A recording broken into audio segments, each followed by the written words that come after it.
What's your favorite song, Cherie? Oh, geez, you have to pick one. I think Shine On You Crazy Diamonds is one of my main favorite songs. And what does it feel like when you listen to Shine On Crazy Diamonds? It feels like realizing who you are and that we have that within all of us, that diamond heart, that diamond core. And that's really the journey you've been on, is learning to know who you are, being who you are, and helping others to do that. Would that be a good assessment? Yes. Hmm. And you do that in a variety of ways. What is your, I mean, is there a favorite way of how you like to help people, or is it sort of multiple? It's multiple because it's multi-staged, I guess, because it has to come from intuition and ideas and to all the things that I process from how life has unfolded. So then it goes into like writing and ideas, and then it goes into courses and ideas. But my favorite way is to actually teach people interactively and live. Yeah. And and can you actually teach people how to be who they truly are, like the diamond inside, or is it helping them to blossom like a rose?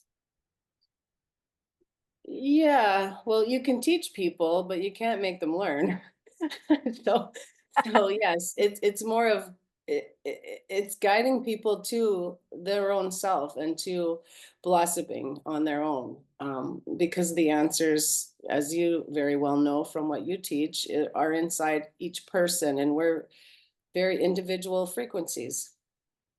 So the old saying, you can lead a horse to water, but you can't make it drink, totally Exactly. applies to you can lead a man or woman to who they are, and they can still think they're a person. Well, yeah, and all the ancient teachers and masters say the same thing. It's like you can point the signposts, but the actual person has to get on the path and move forward on the path. Like they have to do their own walking. We can walk with them, Mhm. but if they don't want to go, that's their choice, right? We have free will in our universe, so.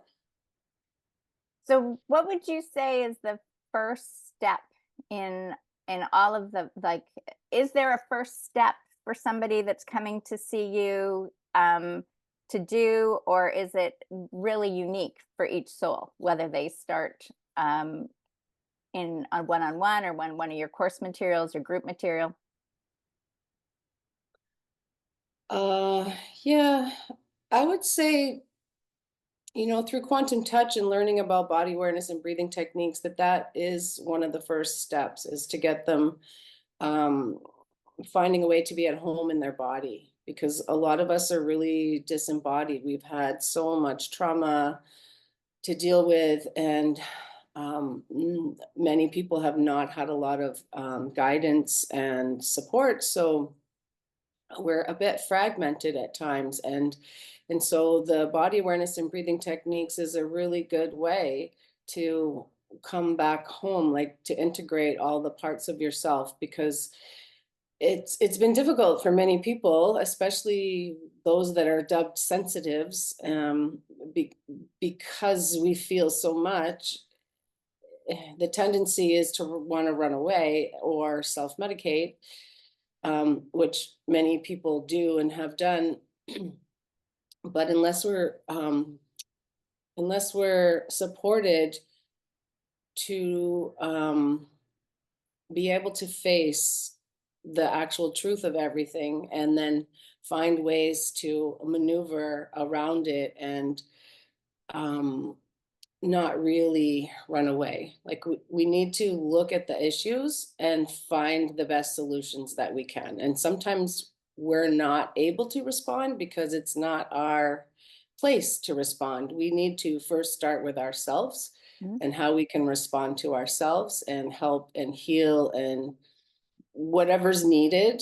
Like we have to do our own self-assessment to where we're at, and then decide where we want to go. Like some people say, well, I don't know what I want, I don't know where I want to go. And it's like, well, let's start with, your top three things that you don't like. What are your top three complaints that you're saying all the time? So do you have any complaints, Jacqueline, that we can turn around? Okay, so one that came to mind is I don't want to do it. I don't want to have to look at my stuff. I just Okay. want to be healed.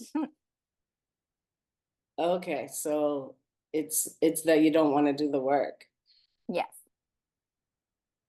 And so when we don't do the work, what happens is nothing gets done and nothing changes. So So we just keep going. I can just keep going round and round and yeah, round. so it's I'm like a having loop. my temper So tantrum that I don't want to do it. I don't want to do it. And I'm putting so much energy into I don't want to do it. Nothing and happens. maybe eventually you'll get bored of that and see that it's not serving you. And so we could just change it around and say, well, I know that in order to get to my next destination or step, I actually need to pack my clothes, book my ticket, get myself ready, and get to the car and get to the airport. So there's an order of operations that we could follow when we are getting to this desired location that we say we want. And,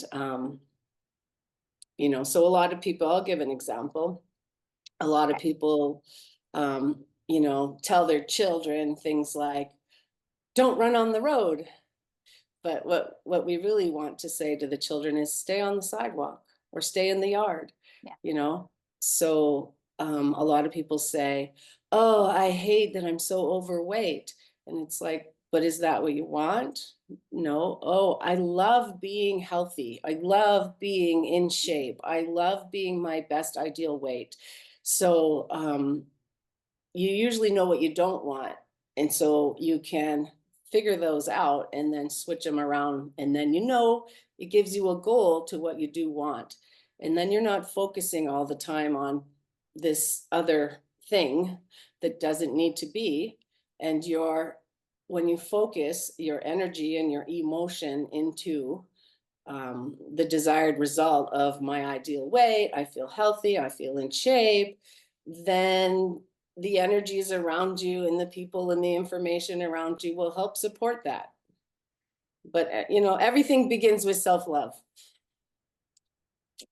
Well, okay. So now you've opened up. Okay. So, well, I can hear, I know I don't really love myself. Right. So there's that one. There's the sense of, um, a lot of people out there in the world are doing completely the opposite, right? They're focusing on all the events that are external in politics and government as what they complain about. So you would be saying, wipe that slate clean. Where's that energy and emotions all going towards that instead of the effect and the impacts about bringing it back here to Yeah, myself and and what saying, can how we does do that back feel? here?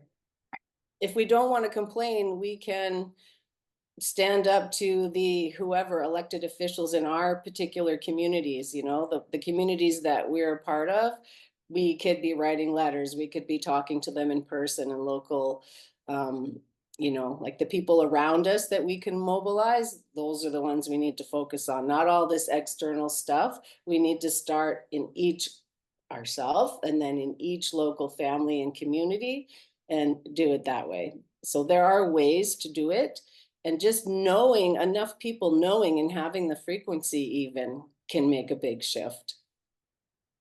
Okay, so in the frequency, I want to go back to the words quantum touch when you started, right? So that probably has created images for people that have never heard that phrase before. So maybe you want to go into a little bit, how does quantum touch get you connected more to your body and what you're feeling? Body awareness. Yeah, so the body awareness and breathing techniques helps give you a focus to the energy flow and how you can control it and direct it to help your self and body raise its vibration. And when we're in a raised vibrational state, then it's easier and quicker for us to heal on all levels, mental, emotional, and physical. Um, So even though it's called quantum touch, and I do believe that touch is an important part of feeling safe and supported, it can also be done distantly. Okay, so it's like quantum touch is the energy touching you kind of concept, and maybe there is Well, actual physical touch if I'm face to face, but is it yeah. So as a practitioner, I'm not healing you. I'm raising my own vibration to be in a high resonance frequency. And then through touch or intention, when it's distant, we can have pictures in different ways. We can connect like this online. Then that vibration through resonance and entrainment will be available to you if you so choose to be open and accept and absorb and raise your frequency as much as you can. You might not get as high as the practitioner, but every time you do it and every time you do it for yourself, you'll get a little further. Like it builds upon itself exponentially, just like meditation practice every day, or chanting and mantras, whatever people are doing for their spiritual well-being and their connection to source. okay, so let's just say I am one of these individuals that is pissed off, frustrated at all the rules the government is making, and I'm watching this now and I'm going, well, yeah, but and this and that, and I'd like that what you're saying, but I'm in my story and I can see it and I can feel in my body now that there's a little disconnect that I'm aware of now, that I would like help, but I still want all those friggin' assholes and fucking people to just change their way of being. What would you say was my, do I reach out and call you and say help? Well, I try to get them to bring their energy back more, again, to the individual level, and say, yes, we have a right to not be violated. And in that sense, we also have a right to our own freedom, and to really look at what that means as a co-creative collective community. Because in some ways we are responsible for our brothers, but it's like the love we have for ourselves, we extend to others. And so the idea that we have free will and that we are born under the creator, and none of these other laws really pertain to us. I feel like they're wasting their energy, because they could be really just pulling back and going, I know who I am, I know what I want, I know where I want to go, and the type of tribe, people, community, unity that I would like to co-create or build around me. And so that should be your main focus. And all the other stuff is just pulling you off your path. It's stealing your energy in all kinds of ways. And it's not to say that these things aren't happening, but the more we pull back into the local communities, and the more people do that and have their own private members associations, the things that give us more freedom, we're just going to keep existing on that level, and none of the other stuff is really going to you know get take foot or take a hold. There's not going to be enough of the public to support it, because like if everyone stopped watching TV or the media, which many of us have, um because it's a time stealer, it's an energy stealer, it's a joy stealer a lot of the time. And so our job really is to get this frequency in our heart space here to open up and to get inside. So, because each one of us has codes, we all have codes that we can emanate in such a way that all the people around us in our local communities are affected positively by the codes we have, and we want them to be affected positively. We don't want to be spreading the doom and the gloom and the grouch and the drama and the, oh, poor me, I'm such a victim, you know. Yeah, I think that's And I've the, been there, believe me, I've been there. I don't like it when I feel like I'm out of control and other people have control over me. I have to understand that I'm an eternal being, and no matter what they do on the physical to my avatar, I'm still love and light here. They can never ever diminish my light. and when we realize whatever word people use for that avatar soul, that is this is the It's our fit. character this time Yeah. round. And exactly. So we're each getting to star in our own movie, our own, and we get to be the producer and the director if we recognize what's going on in here and how it's affecting our external world. Because our external world, what I'm hearing, is like the triggers. Actually, I just posted something on that today. Is like you said, the signs of what are we feeling in here, right? So I can go, oh, do you see what's going on over there? But it's like, oh, I can feel I'm already getting stressed and tense. So that's when we bring the awareness back here, always back here, then we start to be able to drink from the water of the and reframe, like you're saying. So is it best when you're first starting with someone to just like to have a one-on-one call, or is that the Yes. beginning to assess where they are and what their goals are and what they want to co-create? For sure. Yes, it is. It's best to do that. I mean, it can be done in groups, but each person has to be willing to come forward and share where they're at and where they want to go in a group, like what we're doing. So for coaching, but I agree that each person should have some individual time to, express their needs and where they're at, as you say.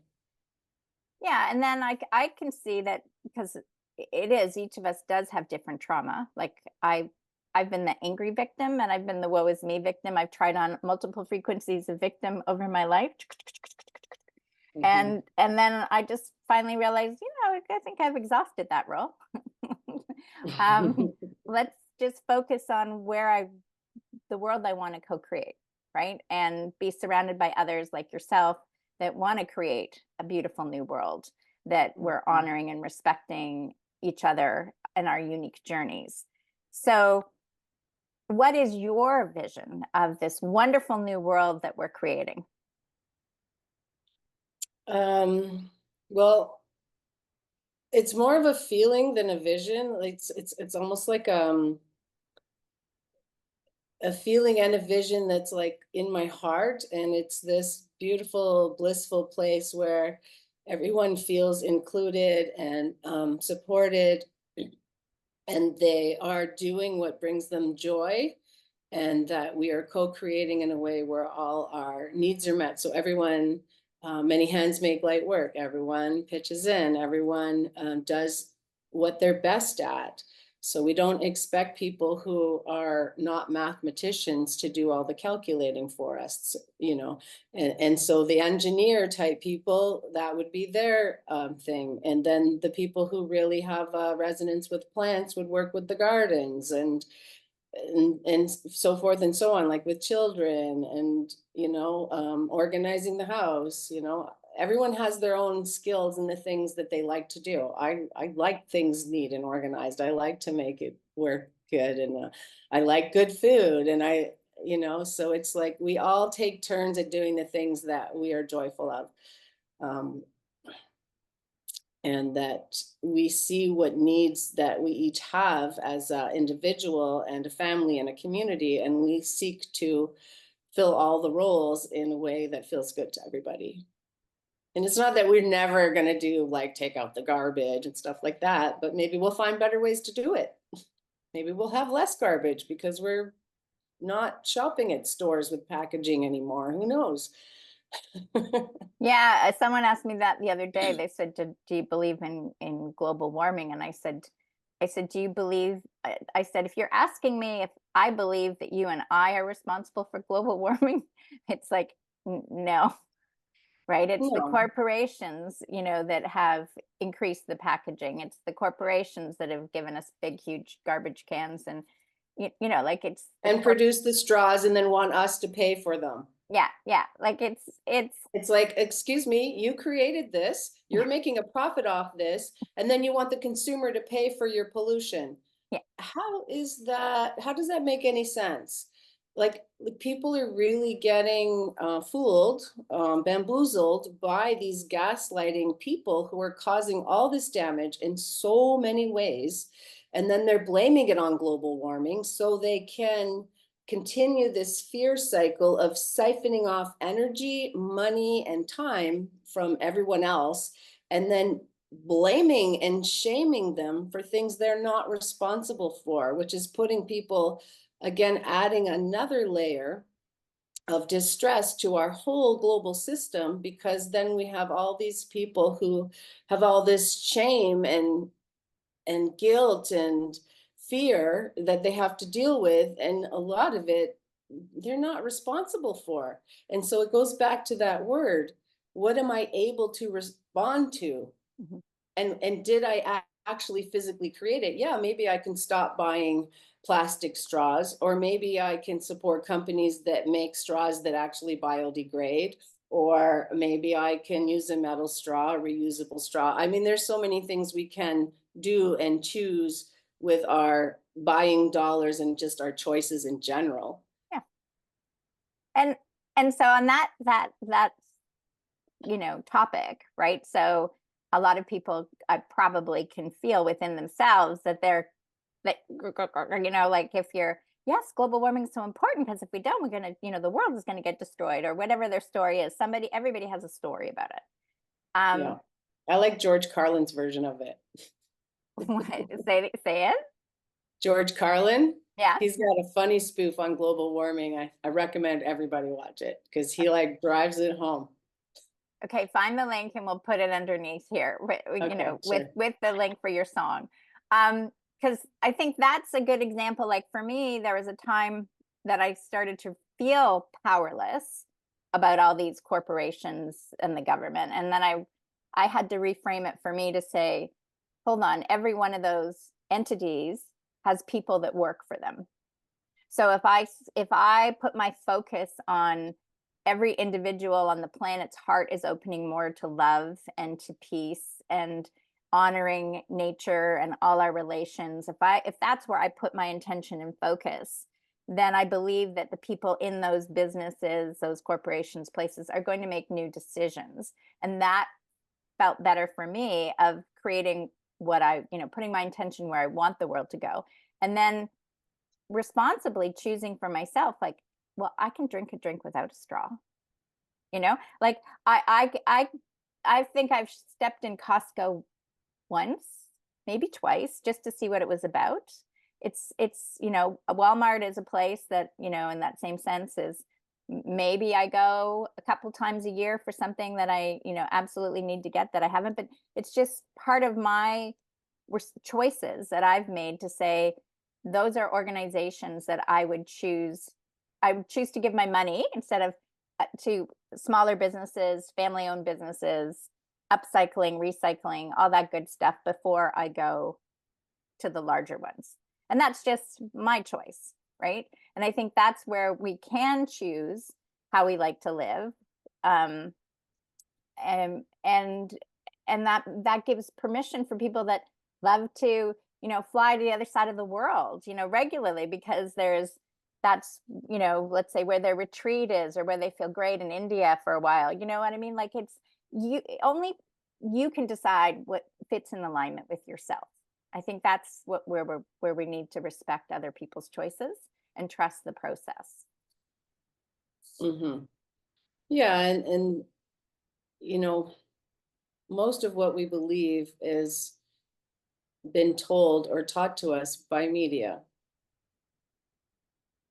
and including, school books that were written in specific ways and training sessions developed in specific ways, all by the same people. So it's important to really question everything, especially the television. Could you say that more slowly, so maybe the individual that's never comprehended those words again might register it with their brain? Tell vision. And what vision are they telling? Well, they're telling one of global greed and corporate control, and um, keeping you in this like sleepy, entertained, not paying attention state while they continue to amass as much wealth and power and control as possible. And, but that doesn't have to be so. This television, it's also to keep you in a lot of fear and a lot of confusion, because that prevents us from actually knowing who we are, because we're so very powerful when we know who we are, and there is strength in numbers, and that's what Make Love for Peace is all about, and a lot of other movements where there's mass global meditations all the time, where people are gathering to raise their vibration, because each person that raises their vibration emanates it out. So if we're not in this fear and confusion, and we're very aligned, and we know who we are, and we know what is right, like, we don't do it because we're afraid of being judged. We do it because it's right. Yeah, Like, we and know inherently what is right and what is wrong, and what is for life and what is against life. Just like devil, the word devil, if you switch it around, it's live. If you switch, or sorry, evil, it's live. And if you do devil, it's lived. yeah. Right. So if you, yeah. Well, so I think you're thinking a train of thought there, but we'll because the for me that so-called experience of living, noticing what you're noticing, is that Cherie has disappeared, but she's still there. She's just not in the picture. I'm still here. Sorry that Yeah, I yeah, got yeah. a message. My phone or my computer's gonna die, and I don't know where the charger is. Okay. So then we'll wrap up really quickly. So and that's the idea, is being present. It doesn't always happen the way you think it's going to happen. So we Yeah. have to go with the flow and make adjustments. And there's always a different perspective when we're making the strides towards a brand new world of that each of us have in our hearts, that we know feels true to us, like make love for peace. Like, could you imagine if you heard that every day on your television programming? Make love for peace, make love for peace, instead of, what the nearest divorce rate is? No. Yeah, and so as we learn to love ourselves and bring that love up and emanate it out and spread it, like every master, you just have to be in their field, and you have healings and awakenings and awarenesses. So the more we raise our vibration and share it with others, and they tell two friends, and it goes on, and we exponentially grow into this beautiful ball of love, which I experienced yesterday. Being a ball of love. Hmm. Now, is that just yesterday you experienced it, or is that something you experience regularly? I experienced it in the most intense way that you could, with no ego, without my avatar, through a DMT ceremony. And a DMT ceremony is? It's dimethyltryptamine, and it's a natural substance that gets released at the time of death and birth, and every mammal has it within them. And you take a sacred substance either from the mimosa bark or the bufo frog, and no frogs are hurt. And you ingest it to the right dose, which helps you basically, if you do it right, if you take the right, you separate, you leave your body. So your spirit goes out. And depending on who you are and the work that you've done in prior lifetimes and in this lifetime, you will have different experiences depending on what you need also on your path. So did you lead this ceremony, or did someone else lead the ceremony that you attended? Someone else led it, but I was co-creating. I was asked specifically to be a secondary guide, Okay. which is why we ended up doing two. So you can find out more about that if you want to head to Mexico and have one of those experiences, because you haven't done any of those up here, have you, on the land commonly called Canada? My first experience that I did participated in as the experiencer was in my backyard in Canada. There you go. That, So yeah, and so my 2 second experiences with frog medicine They're both DMT, but they come from different sources. We're in Mexico, yes. And I think the medicine comes from Peru. And this is something when we go back to recognizing what the ancient people have taught us is these medicines have always been used over time to have, in ceremony. It's not like you use them every day, correct? No, it's not for a Right. crutch. It's not for an addiction or an escape. It's to help you on your path. Yeah. So there's multiple things that you do and you experience, and the goal, instead of just having like just being, I think that's where I am at, is we're learning, instead of just being the ball of light in the ceremony, or in that great big meditation that we're all doing at the same time, is to learn how to keep that light and vibration in our daily actions. And we're all journeying on that. That's where I sort of say that that's like crossing the bridge. We're moving towards just operating from our intuitive heart, getting there to just be in that presence all the time. We're all at different places, like spiraling up the mountain. We're all in different places, and maybe when we all get to the top of the mountain, we have very similar ahas, like you just did yesterday. One big ball of light. Mhm. Well, thank you for being here, and they can find you at Make Love for Peace, or MakeLoveForPeace.com or Day Designs, plural with a C. CA, sorry, daydesigns.ca. and Day Designs is the private membership association. Yes, and eventually I'll hook up Make Love for Peace to that one as well, but it's MakeLoveForPeace.com. But thank you very much, and I'm so glad that our paths have crossed and we're making a bigger ball of light together. Me too. Super happy. Thanks.